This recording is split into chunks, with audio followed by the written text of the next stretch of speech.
All right, guys, thanks for being here.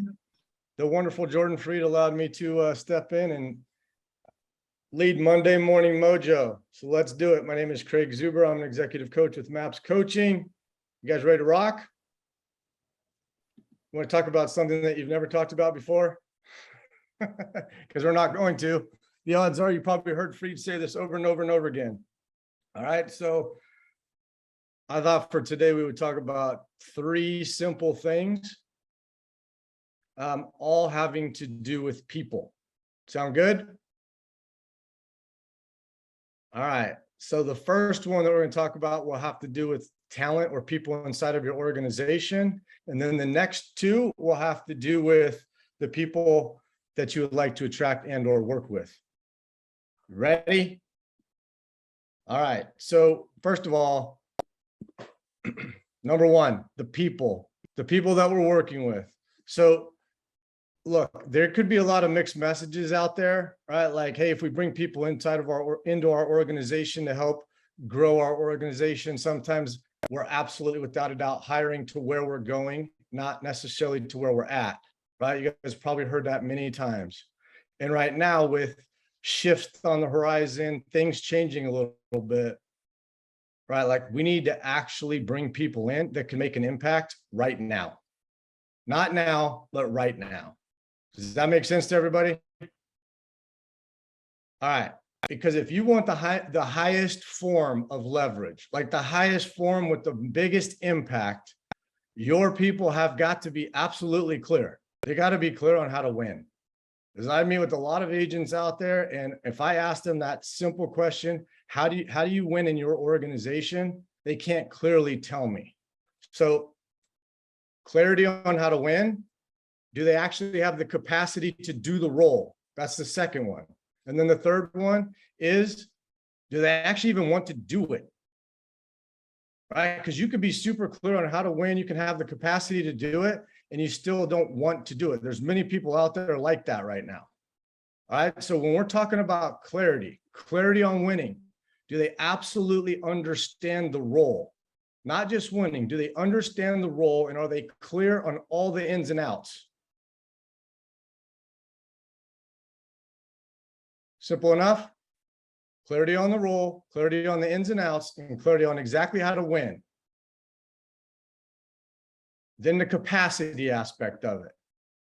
Capacity means, do they have the physical, mental, spiritual, time, knowledge, and emotional capacity to do the role right now? I'm going to say that one more time. The physical, the mental, the spiritual, the time, the knowledge, and the emotional capacity to do the role right now. And then the last piece, do they generally want to do the role? Because sometimes, here's what we see. They get it. They have the capacity. They just don't want it. Here's the issue with that. You can't force it. You can't pay it. You can't motivate it, or you can't beg them to want it. They got to want it on their own. Any questions in regards to that? These are all things that you guys already know, right? Yes, no, maybe. Okay. You want to move on to the other side of people? Knowing them and implementing Go them are ahead. 2 different things. Knowing them and implementing them are 2 different things. It's a good reminder. Well, it makes me want to go back to my people and say, do you know how to win in Kelly and Co., like inside of our organization? I'm not sure they would know how to answer that. Yeah, that's why this is a good reminder, right? Like the simplest way for me to describe these things are, if a 6-year-old doesn't understand it, then neither do we, right? We're potentially making it too complicated. So if I just ask very basically, do you know the ins and outs? And are you clear on how to win in the organization? Could you tell me? Now, let's So those are three things with people. Let's do the same thing on the other side now with potential buyers or sellers. Okay. Because what's happening, right, with the shift on the horizon, somebody may have been able and now they're no longer ready or willing.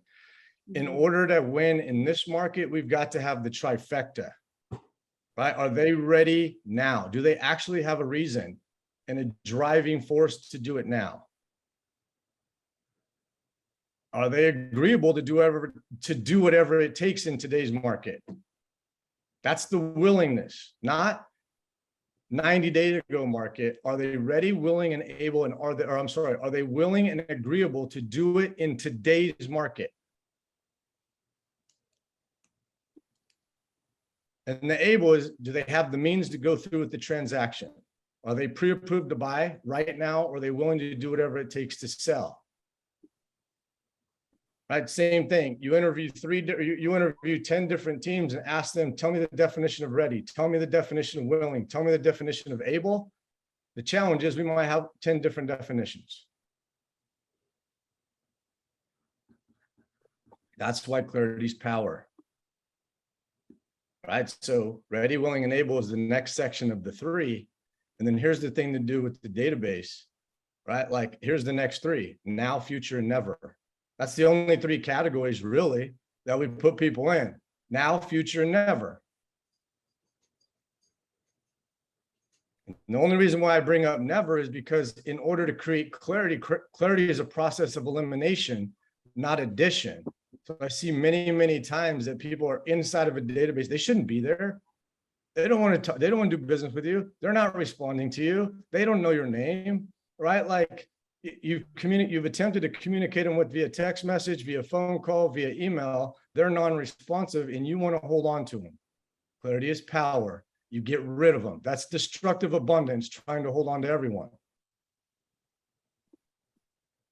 So now, that's a seller or a buyer who is ready, willing, and able right now.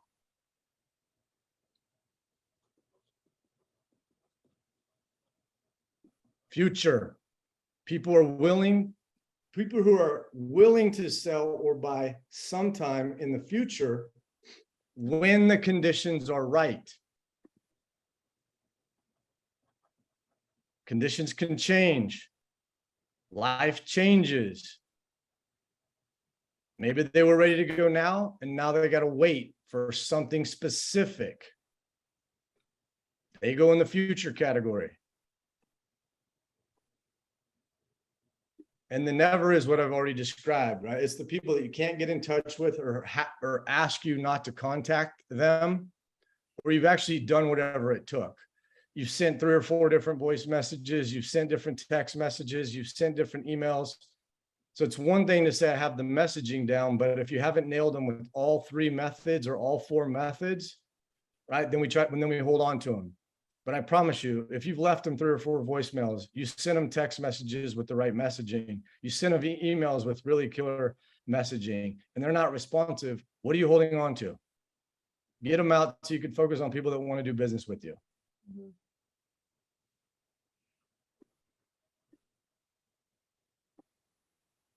Any thoughts?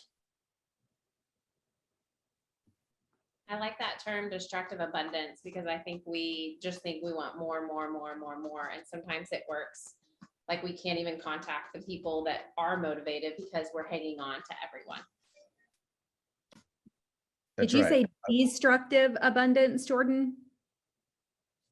Destructive, yes. Destructive abundance.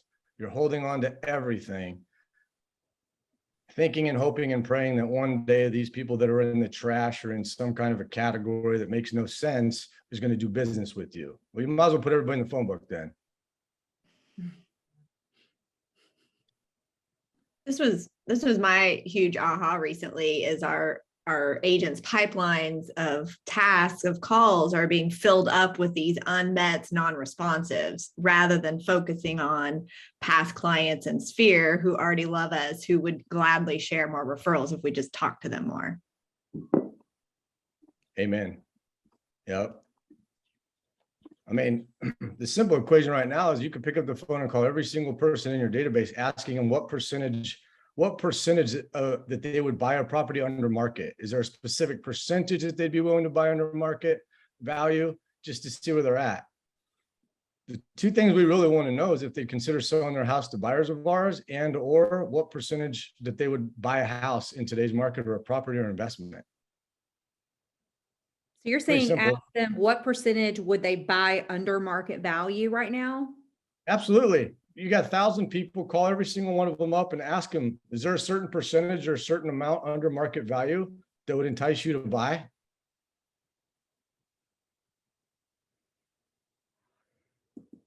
They're going to be frustrated because you asked them that? Mm-mm. No, right? I need to figure out who all my investors are. I need to be able to connect the dots between the buyers and the sellers.